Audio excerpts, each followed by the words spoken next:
Welcome back to Mad Horse Barbecue. My name is Brian, and today we're gonna do some over-the-top chili. Seen this recipe done all over, YouTube lately, or not lately, but over the years, and I've always seen it, and I've always wanted to try it, but I never have, so today we're gonna do that. It's about 25 degrees here in Minnesota. We're snowing today. Perfect day for chili. You can see we're gonna do it on the Pits and Spits Maverick 1250, and yeah, just firing her up right now. So let me take you inside, and let's get this chili put together. All right, so we are in the kitchen, got some ingredients in front of us real quick. Go over what they are. In this bowl, we have 1 red onion, 1 green pepper, and 3 strips of bacon.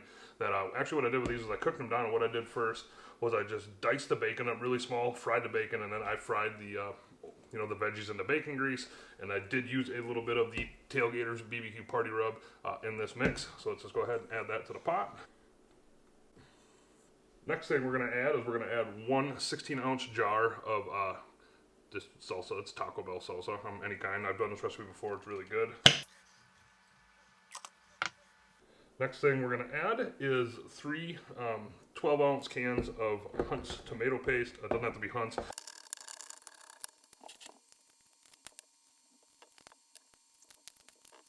Next we're going to add is 2 16-ounce cans of Bush's dark red kidney beans. What I'm going to do with these first is dump them in a strainer and rinse them off. So let's go ahead and do that.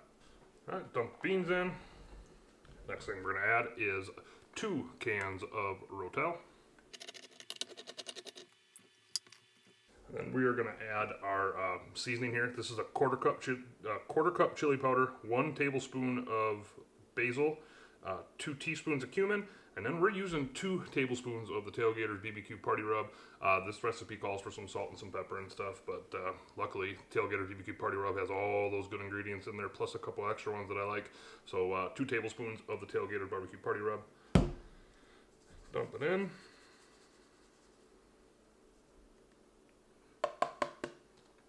And then we're going to do 1.5 cans of the Beef Consumme. And last but not least, we're going to add about 3/4 of a bottle of beer in there, maybe the whole bottle. About that much left that I'm going to consume. And that's going to be it. So I'm going to go ahead and get this stuff all mixed together. That's going to be good for now. I'm going to move this off to the side. For this is going to be putting together somewhat of a loaf. The meat we're going to use is 3 pounds of 85/15 ground round, or ground beef I should say. Be good enough for me, and I'm going to go ahead and just season the outside with a little more Tailgaters. And then that is going to be about good. So I got the Pits and Spits heating up right now. What over the top meatloaf means is that I will be cooking with both grates in. This is going to go in the top grate, and then this is going to go right below it. The recipes I see, they pretty much just let it cook the entire time with all that grease dripping into that chili. What I'm going to do is I'm actually going to put the chili pot in there at the same time as this, but I'm going to move the chili pot over a little bit, let this thing cook for about an hour, and then I'm going to slide the chili pot underneath it. That way some of the grease will drip out. It is 85/15.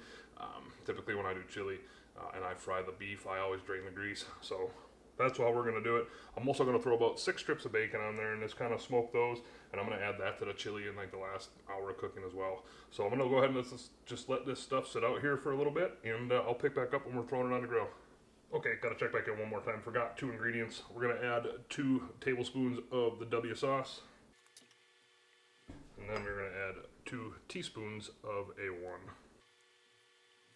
Now I'm going to go ahead and mix it up. And now we will pick back up when we are out at the grill, so we'll see you then. All right, we're down at the Pits and Spits. I just threw everything on. I'll give you a quick peek. See, we got our chili right there. We got our ground beef on the top rack right there. And then we got our bacon down low. What you can't see, or maybe you can see it, all the way tucked in the back, I do have the Amazing Smoke Tube. And what I'm running on the Amazing Smoke Tube today is just all hickory chips. There's no pellets, just hickory chips.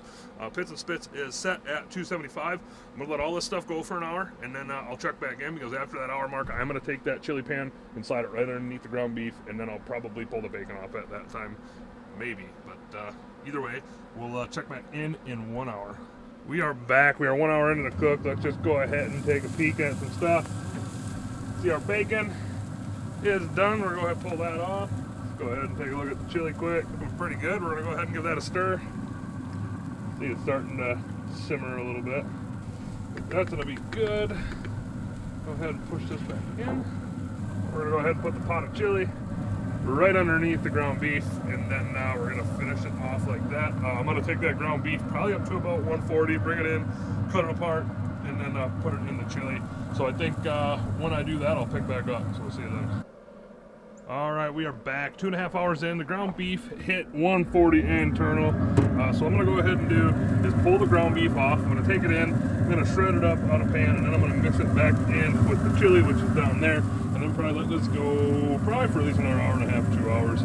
So I'll probably pick back up here probably in about an hour, hour and a half or so. So we will see you then.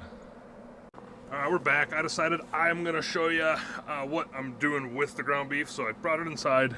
You can see that I shredded it. You can see that I shredded it apart. So what we're gonna go ahead and do is add this back into the pot of chili. Go ahead and mix it up.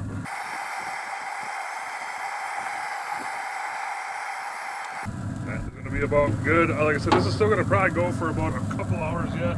So I'm gonna go ahead and close it down, and I'll probably pick back up one more time before we eat. So we'll see you maybe in about an hour or so. We are back about 4 hours into the cook. Give you a quick peek at the chili. Looking pretty dang good. This is pretty much done, but one last thing I am gonna do is I do have my 4 strips of bacon here. I'm gonna put that in. I did cook this bacon a little crispier than I normally would, just because I knew I'd be putting it in the chili. But let's go ahead and mix all that in. And I think what I'm going to do is let this thing go for 30 more minutes, and then I'm going to pull it inside, and be time to eat. So when we're biting into this, we will pick back up. So we'll see you then.